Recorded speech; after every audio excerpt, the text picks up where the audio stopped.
God bless you.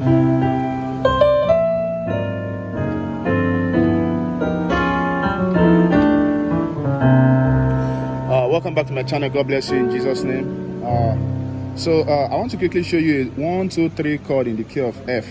For anything that has a 1, 2, 3, 4. So that's a 1, 2, 3, 4. So if you have a song that goes do, re, mi, fa, and you want to follow it up with chord. So the first chord on left you have a C, G, C. On right you have a D, E, G, and B. This key is sticky. I don't know what's happening. It's sticky. So that's 1. For the second chord, you can do this D, A, C on left. On your right, you can have a E, F, A, C. That's for 2.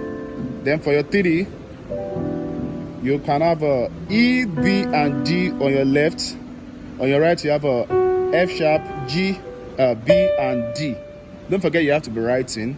And don't forget you can always watch back again. So for your 4, we have a F, C, F. On right, you have a G, A, C, and E. So together we have a 1, 2, 3, 4.